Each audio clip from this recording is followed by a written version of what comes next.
Hello and welcome to Culture and Diversity for the Medical Sciences. Today we're going to be talking about cultural heritage and history. So the book is very particular about the heritage chain. It's going to be constantly a theme that's going to be going throughout this entire. The basic idea of the heritage chain is that our culture is reproduced from generation to generation. So when we think about our culture, we're going to be thinking about a common way of life. And this common way of life includes all of our attitudes, ideologies, beliefs, value systems, material cultures, such as, the food we eat, any object in the material world that you can use with your senses, touch, taste, hear, smell, see. And then non-material culture, again, these ideologies, these attitudes, these beliefs, for example. There are other aspects of our culture, such as country of origin, our race and ethnicity. But in general, our identity is highly influenced by the culture in which we are socialized into. All of us are socialized into a common way of life. And this common way of life, the majority of people tend to identify with, internalize, and then again, socialize the next generation back into. So, culture is reproduced from generation to generation. It does change over time as society changes, okay? But culture tends to be a major institution of society, a staple of society, a pillar of our society, okay? Our culture guides our ways of living. It guides our rules on what are right and wrong, what's acceptable, what are the social norms, how you're supposed to live your life, okay? So the definition of culture is simply a common way of life. And when you think about the common way of life, just think about all the variables attributed to a way of life. In America, what is the common way of life? What is it that we all share? Common language, common government, common ideologies and beliefs, attitudes about how our lives should be lived, how we should spend our time, what men and women should do, etc. So, ethnicity and race is a major part of our culture, and it's something that we're going to be talking about throughout this class because one of the major ways that the society divides into groups, the ways that it diversifies, is through ethnicity and race. Okay, so ethnicity is your cultural background, and your race is biological traits. Now, biology has nothing to do with ethnicity. Okay, so race and ethnicity are absolutely separate constructs. Race is biology, ethnicity is sociocultural. Okay?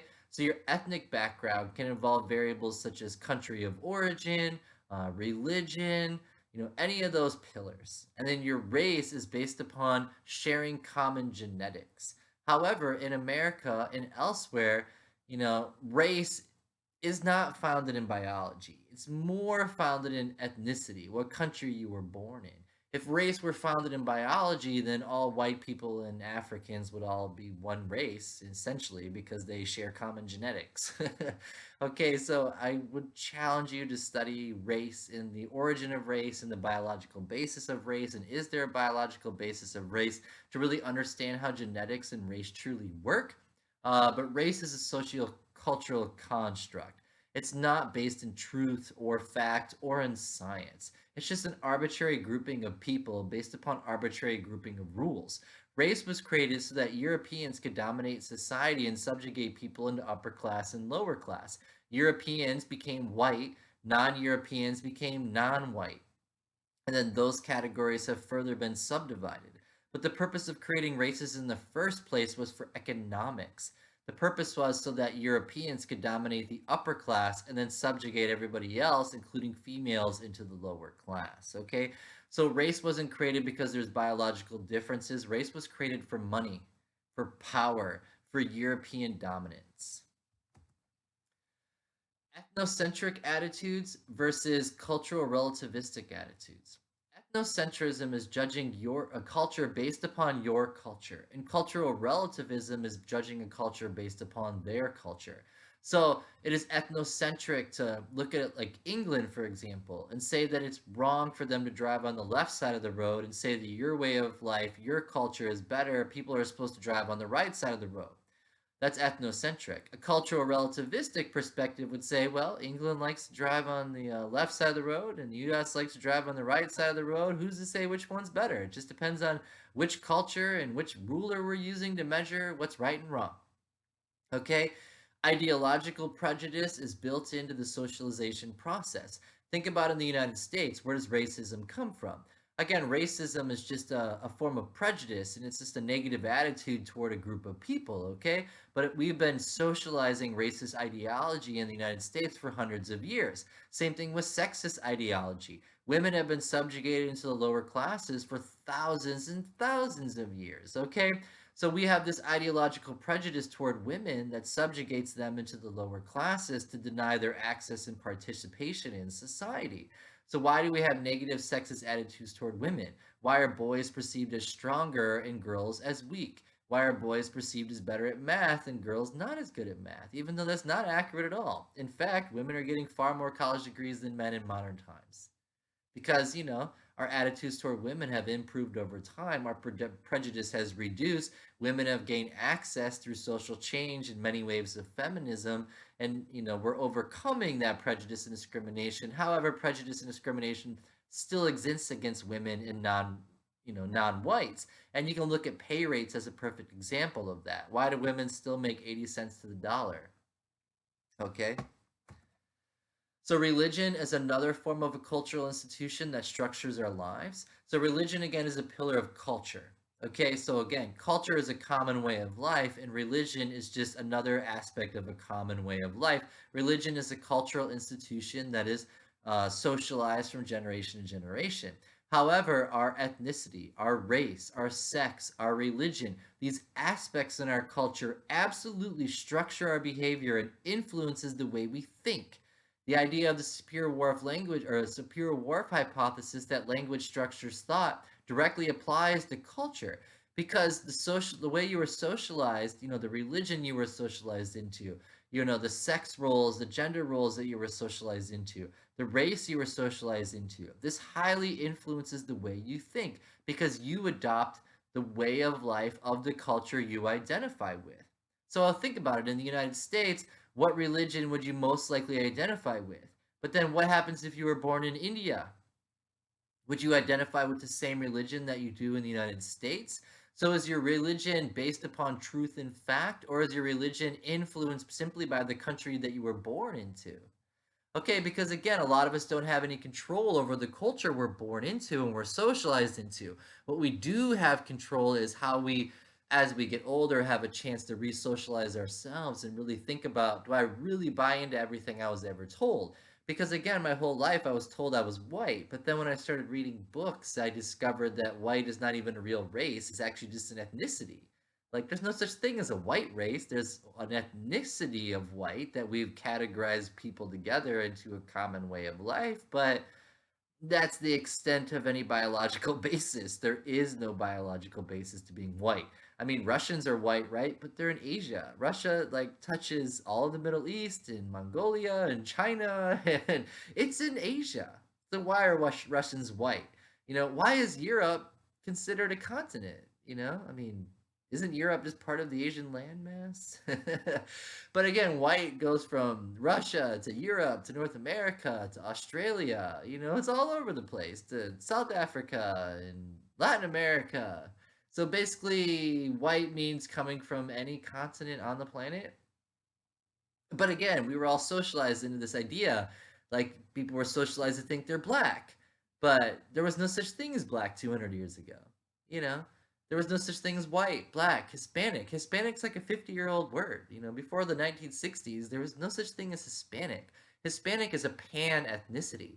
It's a grouping of people from a lot of different ethnicities into one common ethnicity, the pan-ethnicity. But again, not all people that are Hispanic share a common way of life or a common culture, and they probably don't really appreciate being grouped along with other people that they don't even identify with themselves. But in America, we just group everybody as Hispanic. Even though someone from Mexico might have nothing in common with someone from Venezuela and nothing in common for someone that lives in Argentina. So acculturation is the process of adapting to and becoming absorbed into the dominant culture. Okay, so I was thinking about when England conquered the United States, what ended up happening? The United States ended up becoming, highly influenced by English culture. And you can see this because an American can go to England and the common way of life is very similar. Yes, they might drive on the different side of the road, but they still have common values, common beliefs, common form of government, common language, you know what I mean? So the people that were here also were also forced to join the dominant culture, and the people that were brought here against their will, especially slaves and indentured servants, also were, you know, through cultural imperialism, the dominant culture of the English, for example, was, imposed upon the people that were already here. And then assimilation is developing a new cultural identity, such as moving from one place, coming to America, and then adopting American culture and kind of shedding the old way of life, okay? So the socialization process. The socialization process is the process by which we learn and internalize the culture of what we're exposed to. Okay, so the process of learning about and acquiring a culture, the process of learning about and acquiring a common way of life. So, how much of you is you, and how much of you is, you being socialized by other people? Did you guys come up with all the ideas you have about life on your own, or were a lot of the ideas about life that you have told to you by other people? Did you come up with your religion on your own, or were you socialized into a religion? Did you come up with these ideas that a woman should cook and clean and a man should go out and get a job and not, take care of the kids full time? You actually believe that, or were you just socialized into, traditional gender roles? And I love studying traditional versus egalitarian gender roles because, again, traditional, these old ways of thinking that women should stay in the home and guys should work, and then egalitarian roles is everyone should do whatever they want, depending on whatever works best from them. So you've seen this socialization process that was historically traditional tend to lean a little bit more in modern times toward egalitarian, but those traditional attitudes die hard. Okay. And so the traditional ways of life haven't just gone away. So despite the fact that we're less racist than we used to, less sexist than people used to be in the United States, less negative toward people that identify as non-straight, for example, we're still influenced by those old dominant cultural values and ideas. Okay, so again, it's taking a long time to overcome racist and sexist ideologies, ethnocentric ideologies, believing your way of life is superior to somebody else's. Okay, but it is happening, and that's the best part about living in the United States is that you can see this change toward the better occurring before our very eyes through the civil rights movement and three waves of feminism and the same-sex marriage laws that have changed recently. You've just seen so much social change, but prejudice and discrimination still exists toward minorities, and that stigmatization effect still has negative psychological experiences for individuals and groups.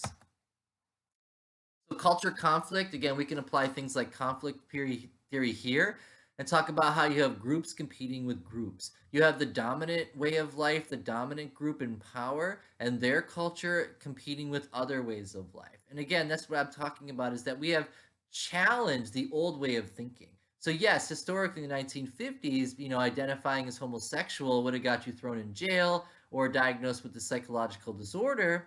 But in modern times, we've had changes in our ideological thinking. So you had this movement of people that did not think it was a bad thing to be gay, that thought it was totally normal. And this idea that being gay is normal has now influenced our culture for the better because that's how it should be. Being gay is normal, it's part of your biology. Being gay is a genetic fact, okay? Like, that is just normal. Okay? But our ideologies, our ways of viewing things, these variables like is homosexuality acceptable come from our culture. Okay, so if we don't have a culture that finds homosexuality accepting, then people that identify as homosexual may receive stigmatization, sanctions, things along those lines. Okay? Same thing for race and social class and sex. Okay, so you have all these competing groups trying to gain power in society over ideology and material life also. Okay, And then the book talks about generational differences as another culture conflict because each generation tends to have its own attitudes and values towards specific ways of life, but that changes over time as the group in power, the dominant group, fluctuates. So, culture and health. Are there biological differences between people? Again, not in the ways you might think. It's not like all black people have heart disease. That's just a stereotype that has no truth, okay? Heart disease is shared by a lot of people from all kinds of different walks of life, okay? However, is there an association between the experience of prejudice and discrimination for African Americans and heart disease? And now you're starting to open up some Pandora's box, okay? Because does prejudice and discrimination influence stress levels? And does higher stress levels associated with immunity? And does stress influence your immune system, which then affects heart disease and things along those lines? Okay. So, are there biological differences between people? Not in the common way that you might think, okay? Again, not all African Americans have share common genes. Not all Asians share common genes. Not all white people share common genes, okay? There are biological differences between people.